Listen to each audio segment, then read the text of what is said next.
እዚህ ዓለም ሲያውኩ የነበሩት በሶሻል ሚዲያ ሲያተራምሱ የነበሩት በነገራችን ላይ በሶሻል ሚዲያ በሚለቀቀው ነገር ከደም ከኃጢአት ነፃን ብላችሁ እንዳታስቡ። አገር የሚገነባ ትውልድን የሚገነባ መልእክት ከሆነ ትክክል ነው።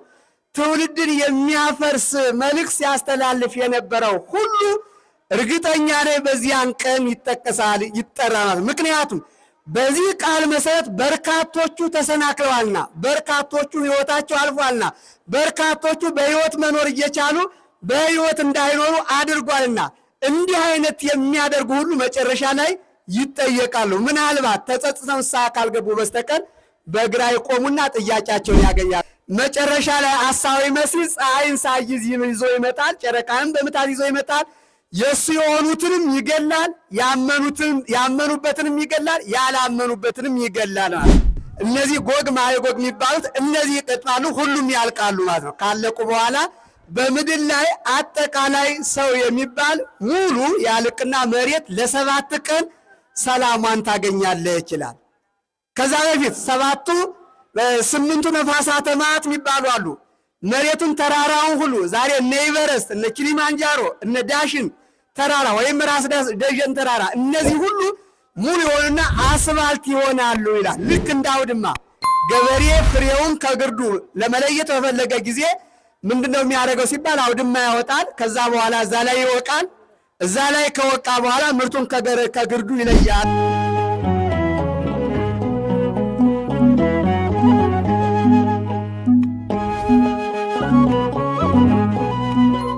ጠየቁና ይህኛው አመጣጡ ምን አይነት አመጣጥ ነው ሲባል ሁለተኛ ምጣት ነው ማለት ነው። ሁለተኛ የመጣውን ምልክት የሚመጣውን ምልክት ነው የጠየቁ። የመጀመሪያው አመጣጥ ምልክት እንዳለው ለሁለተኛው አመጣጥ ምልክት አለው ማለት ነው። ለመጀመሪያው አመጣጥ ምልክቱ ምንድነው ካላችሁ፣ ለመጀመሪያው ዓለምን ለማዳን ሲመጣ ምልክቱ ምን ነበረ ካላችሁ፣ የመጀመሪያው ነቢያት ትንቢት እንዲናገሩ አድርጓል። ሁለተኛው ግን ምልክቱ ምን ነበረ ሲባል አንደኛዋ ህቱም ምድር ማለት ነው። አንደኛዋ ህቱም ምድር፣ ሁለተኛው ህቱም ጉንድ፣ ሶስተኛው ህቱም መንሰጋ አድግ ማለት ነው። አራተኛው ህቱም ኮክ የሚባል አለት ማለት ነው። ለመጀመሪያው አመጣጡ እነዚህ ምልክት ናቸው። ህቱም ማለት ምን ማለት ነው ካላቸው፣ አዳም ከህቱም ምድር እንደተገኘ ጌታችን መድኃኒታችን ኢየሱስ ክርስቶስን በህቱም ድንግልና ተጸንሶ በህቱም ድንግልና መወለዱ ምልክት ነበረ ማለት ነው። ለይስሐቅ ፈንታ የተሰዋው በግ ከህቱም ጉንድ ተገኝቷል። ኢየሱስ ክርስቶስም ቤዛ ዓለም ኢየሱስ ክርስቶስም የመጀመሪያው ምልክቱ በህቱም ድንግልና ተጸንሶ በህቱም ድንግልና መወለዱ እነዚህ ምልክቶቹ ናቸው ማለት ነው። የሁለተኛው ምልክት ለመምጣቱ ምልክቱ ምን ነበረ ከተባለ እንዲህ ባጭሩ ካየነ የሁለተኛው ምልክት ምንድነው ከተባለ የመጀመሪያው ጌታችን መድኃኒታችን ኢየሱስ ክርስቶስ ምልክቱን ከመናገሩ በፊት ልክ ጥምቀት ካላዛር ቤት አሮ ወደ ዮርዳኖስ ወርዶ እንደተጠመቀው ምልክቱን ለመናገር ወደ ቤተ መቅደሱ ከመሄዱ በፊት ያደረበት የቆየ ካልነ ከገማልያል ቤት ነው። ገማልያል ማን ነው ከተባለ የሕግ መምህር ነው፣ የኒቆዲሞስ ወንድም ነው፣ ብሎም ደግሞ የቅዱስ እስጢፋኖስ አባት ነው ማለት ነው። ደግ ሽማግሌ ነው፣ የሕግ ባለሙያ ነው፣ ደግ ሽማግሌ ነው ማለት ነው። ታዲያ ከሱ ቤት አድሮ ወደ ቤተ መቅደሱ ገብቶ ከቤተ መቅደሱ ወጥቶ ደብረ ዘይት ተራራ ላይ ሲቀመጥ ደቀ መዛሙርቱ የቤተ መቅደሱን ውበት አሳዩት ይላል። በነገራችን ላይ ይህን ቤተ መቅደስ ከዚህ በፊት ገብቶ የርግብ መሸጫ፣ የወርቅ መለዋወጫ፣ የገበያ ቦታ፣ የገበያ ማዕከል አድርገውት ነበርና ስለዚህ ይህንን መጀመሪያ አጥርቷል። ሁለተኛ ነው የሄደው ማለት ነው። ታዲያ ይህንን ከተራራው ብቅ ብሎ ተቀምጦ ደቀ መዛሙርቱ ቤተ መቅደሱ ከተለያዩ ድንጋዮች ነውና የተሰራ እንቆ መረግ፣ እንቆ ያቅን፣ እንቆ አጶሮግዮን፣ እንቆ ሶፎን የሚባል የተለያየ ህብር ያላቸው ቀይ የሚያበሩ፣ አረንጓዴያማ የሚያበሩ፣ ሰማያዊ የሚያበሩ፣ ብጫማ መልክ ያላቸው ድንጋዮች ነበሩ። ስለዚህ የፀሐይ ብርሃን ሲያርፍባቸው እጅግ ውብ ስለነበረ የቤተ መቅደሱ ውበት ሲነግሩት አንደኛው ምልክት እንዲህ ብሎ ነገራቸው። እውነት እላችኋለሁ ድንጋይ በድንጋይ ላይ ተነባብሮ አይቀርም የሚል ነው። ይህ ሁለተኛው ምልክት ደግሞ ልክ ምልክቱ ምንድነው የሚሆንበት ሲላቸው ሁለተኛው የነገራቸው ብዙዎች በእኔ ስም ይመጣሉ ብዙዎችንም ሳይቀር ያስታሉ የሚል ነው። ሶስተኛው ምልክት ምንድነው ከተባለ ጦርን ትሰማላችሁ ነው። እኔ ከመምጣቴ በፊት በዓለም ላይ ጦርን ትሰማላችሁ፣ ጦርና የጦርን ወሬ በአጠቃላይ ስለ ጦርነት የሚወራበት ይሆናል ይላል። ስለዚህ ጦርና የጦርን ወሬ ትሰማላችሁ፣ በዓለም ላይ ጠቅላላ ስለ ጦርነት ይወራ ይላል። ይህ ክርስቶስ ከመምጣቱ በፊት የሚደረግ ነው። ሁለተኛው ህዝብ በህዝብ ላይ ስምምነት የለም። መንግስት ከመንግስት ጋር፣ ህዝብ ከመንግስት ጋር፣ ህዝብ ከህዝብ፣ ወንድም ከወንድሙ በአጠቃላይ ምንም አይነት ፍቅር የሚባል የለም ይላል። ፍቅር የሚባል የለም ይላል። ቀጥሎ ያለው ምልክቱ ምንድነው ሲባል በዓለም ላይ ልዩ ልዩ ቸነፈር፣ ቅጣት፣ አባል ቸነፈር ይከሰታል። በሰዎች ብቻ የለም ቸነፈሩ፣ በከብቶችም፣ በእህሉም፣ በአዝመራውም በአጠቃላይ ቸነፈር ይላካል ይላል። ድርቅ ማለት ነው። ስለዚህ ሌላኛው በልዩ ልዩ ቦታ የመሬት መንቀጥቀጥ መደርመስ ይሆናል ይላል። የመሬት መንቀጥቀጥ መደርመስ ይህ ይከሰታል ካለ በኋላ መጨረሻ ላይ ወንድም ወንድሙን አሕዛብ አሳልፈው ይሰጧቸዋል ይላል። አሕዛብ አሳልፈው ይሰጧቸዋል ማንን? አማኞችን። ከዛ ቀጥሎ አማኙ ላይ እርምጃ ይወስዳል ይላል። አማኙ ላይ ክርስቲያኑ በክርስቲያኑ ላይ ማለት ነው። ወንድም እያለ የሚባለው ይህ ነው። ስለዚህ ወንድም ወንድሙን አሳልፎ ይሰጠዋል ይላል።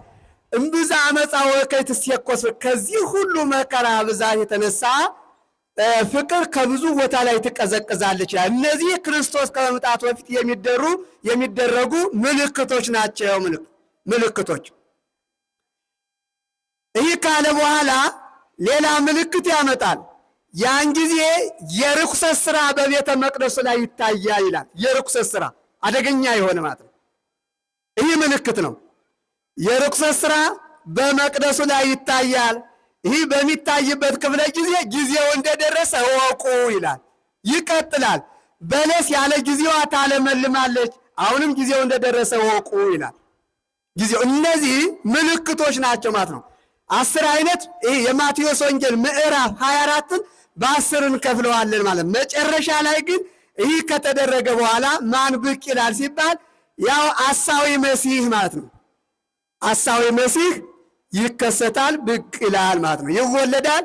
መጨረሻ ላይ ሐሳዊ መሲህ ፀሐይን ሳይዝ ይዞ ይመጣል፣ ጨረቃንም በምታት ይዞ ይመጣል። የሱ የሆኑትንም ይገላል፣ ያመኑበትንም ይገላል፣ ያላመኑበትንም ይገላል ማለት ነው።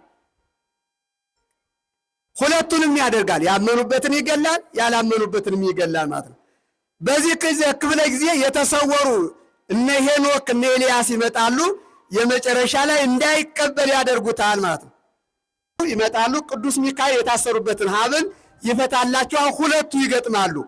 ሐሳዊ መሲህ ተከታይና ሐሳዊ መሲህ እነዚህ ጎግ ማዕጎግ የሚባሉት እነዚህ ይገጥማሉ። ሁሉም ያልቃሉ ማለት ነው። ካለቁ በኋላ በምድር ላይ አጠቃላይ ሰው የሚባል ሙሉ ያልቅና መሬት ለ7 ቀን ሰላሟን ታገኛለች ይላል። ከዛ በፊት 8ቱ ነፋሳተ መዓት የሚባሉ አሉ። መሬቱን ተራራውን ሁሉ ዛሬ እነ ኢቨረስት እነ ኪሊማንጃሮ እነ ዳሽን ተራራ ወይም ራስ ደጀን ተራራ እነዚህ ሁሉ ሙሉ የሆኑና አስፋልት ይሆናሉ ይላል። ልክ እንዳውድማ ገበሬ ፍሬውን ከግርዱ ለመለየት በፈለገ ጊዜ ምንድነው የሚያደርገው ሲባል አውድማ ያወጣል። ከዛ በኋላ እዛ ላይ ይወቃል። እዛ ላይ ከወቃ በኋላ ምርቱን ከግርዱ ይለያል ማለት ነው። ልክ ኃጥአንና ጻድቃንም በዚች ዓለም ይለያሉና የመጨረሻ ዓለምን ነፋሳት ከምስራቅ ወደ ምዕራብ፣ ከምዕራብ ወደ ሰሜን፣ ወደ ምስራቅ፣ ከሰሜን ወደ ደቡብ፣ ከደቡብ ወደ ሰሜን ይነፍሳሉ። በአራቱም ማዕዘን 8ቱ ነፋሳተ መዓት ይነፍሳሉ። ባህሩ ይደርቃል። ተራራው በአጠቃላይ ምን ይሆናል? ይወርዳል። አውድማ የሆነ በዚህ ሰዓት የመጨረሻው ጌታችን መድኃኒታችን ኢየሱስ ክርስቶስ ከመምጣቱ በፊት የመጨረሻው ቅዱስ ሚካኤል ይመጣና ቅዱስ እግዚአብሔር ቅዱስ ኃያል ቅዱስ ሕያው ዘይመውት ዘተወልደ እማርያም እምቅድስት ድንግል ብሎ ይህን ቃል ሲናገር ራሳችን ካለበት ቦታ አጠቃላይ ሕዋሳታችን ይሰበሰባል ማለት ነው። ይሰበሰብና ግጥምጥም ይላል። በሁለተኛ ደረጃ ቅዱስ እግዚአብሔር ቅዱስ ኃያል ቅዱስ ሕያው ዘኢይመውት ዘተጠምቀ በዮርዳኖስ ወተሰቅለ ዲበ ዕፀ መስቀል ተሳለነ እግዚኦ ብሎ ይህን ቃል ሲናገር ደግሞ ያለምንም እንቅስቃሴ ትኩስ አስከሬን ይሆናል ማለት ነው። እንቅስቃሴ የለም፣ ነገር ግን ትኩስ አስከሬን ይሆናል። በሶስተኛ ደረጃ ቅዱስ እግዚአብሔር ቅዱስ ኃያል ቅዱስ ሕያው ዘኢይመውት ዘተንሥአ እሙታን ብሎ ይህን ቃል በሚናገርበት ሰዓት ቅዱስ ሚካኤል ወዲያው የተነሱ ሙታን ከመቅጽበት ዓይን እንደ ዓይን ጥቅሻ ሙታን ይነሳሉ። እንዘ ይጸውሩ ምግባራቲሆሙ እመይ ሰናየ ወእመይ እኩየ በምድር የሰሩት መልካም ስራ የሰሩት በግንባራቸው ላይ ተጽፎ በክፉ ስራ የሰሩት በግንባራቸው ላይ ተጽፎ ማንም ሳይለያቸው ኃጥአን በግራ ጻድቃን በቀኝ ምግባራቸውን ይዘው ይቆማሉ። ከዚህ በኋላ ጌታችን መድኃኒታችን ኢየሱስ ክርስቶስ ከአእላፍ መላእክት ጋር ይመጣል። መስቀሉ እያበራ ይመጣል። የወጉት የቸረከሩት በደረቱ ላይ የቆሙ ክፋት ሲያደርጉ የነበሩ ተንኮለኞች ሁሉ እያዩት ይመጣ ይላል። እያዩት ይመጣል። ልብ በሉ፣ እያዩት ይመጣል። ከዚህ በኋላ ጻድቃን በቀኝ ኃጥአንን በግራ ያቆምና ያው በዚህ ዓለም ሲያውኩ የነበሩት በሶሻል ሚዲያ ሲያተራምሱ የነበሩት በነገራችን ላይ በሶሻል ሚዲያ በሚለቀቀው ነገር ከደም ከኃጢአት ነፃን ብላችሁ እንዳታስቡ። አገር የሚገነባ ትውልድን የሚገነባ መልእክት ከሆነ ትክክል ነው። ትውልድን የሚያፈርስ መልእክት ሲያስተላልፍ የነበረው ሁሉ እርግጠኛ ነኝ በዚያን ቀን ይጠቀሳል፣ ይጠራል። ምክንያቱም በዚህ ቃል መሰረት በርካቶቹ ተሰናክለዋልና፣ በርካቶቹ ሕይወታቸው አልፏልና፣ በርካቶቹ በሕይወት መኖር እየቻሉ በሕይወት እንዳይኖሩ አድርጓልና እንዲህ አይነት የሚያደርጉ ሁሉ መጨረሻ ላይ ይጠየቃሉ። ምናልባት ተጸጽተው ንስሐ ካልገቡ በስተቀር በግራ ይቆሙና ጥያቄያቸውን ያገኛሉ። መጨረሻ ላይ ያው ጥያቄው በቀኝ ያሉት ይጠየቃሉ፣ እናንተ የአባቴ ቡሩካን ብሎ ወደ መንግሥተ ሰማያት ይወስዳል። በግራ ያሉት ደግሞ ይጠየቃሉ። በዚህ ዓለም በተሰጣቸው ጊዜ ስላላጠናቀቁ መልካም ስራ ስላልሰሩ ወደ ገሃነመ እሳት ይወርዳሉ። ያን ጊዜ ግን የማይጠቅም ለቅሶ ያለቅሳሉ፣ የማይጠቅም ጩኸት ይጮሃሉ ይላል። የማይጠቅም ጩኸት እንባቸው የክረምት ማዕበል ያህል ከአንድ ሰው ይወጣል። የራሱ እንባ ወደ ገሃነመ እሳት ይዞት ይሄዳል ይላል። ስለዚህ ምእመናን በርካታ ነገሮችን እንዳናስተምር ዛሬ ጊዜው ስለሄደ በቂ ስለሆነ የፍርድ ቀን ነው። በፍርድ ቀን ሲመጣ የመጀመሪያው አመጣጡ ሐኪም ሆኖ ዓለምን ለማዳን ነው የመጣው። ዓለምን ለማዳን ስለመጣ ሲሰድቡት ዝም ብሏል። ምራቅ ሲተፉበት ዝም ብሏል። ሩቅ ሲስሉት ዝም ብሏል። በመላኮሙ ለአጋንንት ያወጾሙ ለአጋንንት ሲሉ ዝም ብሏል። አሁን ግን ደግሞ ዳኛ ሆኖ ነው የሚመጣው ማለት ነው። ዳኛ ላይ ቀርባችሁ የምታውቁ ሰዎች ካላችሁ ይፈረድብኝ ይሁን ይፈረድልኝ ብሎ የማይንቀጠቀጥ ከሳሽም ተከሳሽም ይንቀጠቀጣል። ለምን? ዳኛው በማን እንደሚፈርድ ስለማይታወቅ ማለት ነው። ዳኛ ነው። ዳኛ በሚያስፈራ ግርማ ነው። ሐኪም በሚያስፈራ ሳይሆን በማያስፈራ አይምሮ እንዳይፈራ ሞታለሁ ብሎ እንዳይሰጋ ሞት እንደሌለ እንደሚድን ተስፋ ይዞ ነው የሚመጣው ሐኪም። እዚህ ጋር ግን የመጨረሻው የሚመጣው ዳኛ ለፍርድ ስለሆነ ከሳሽም ይፈራል፣ ተከሳሽም ይፈራል ማለት ነው። በዚህ ሰዓትም ጌታችን መድኃኒታችን ኢየሱስ ክርስቶስ ሲመጣ ከአእላፋት መላእክት ጋራ በሚያስፈራት ግርማ በክበበ ትፍስሕት ሲመጣ የማይፈራ አካል የለም ማለት ነው። ለምን? ዳኛ ሆኖ ስለተገለጠ ማለት ነው። ስለዚህ የመጨረሻው ፍርድ ይፈረዳል። ጻድቃን ወደ መንግሥተ ሰማያት፣ ኃጥአን ደግሞ ወደ ገሃነም ይሄዳሉ። ስለዚህ የጻድቃንን ክብር በቸርነቱ ያድለን። ብዙ እንዳንማር ክፍለ ጊዜ ስለሌለ ነው ጠቀስ ጠቀስ ያደረጉት። ነገ ስላሴ ስለሆኑ ነገ በሚገባ እንማራለን። ያስተማረን የገሰጸን የአባቶቻችን አምላክ ስሙ የከበረና የተመሰገነ ይሁን። በነገራችን ላይ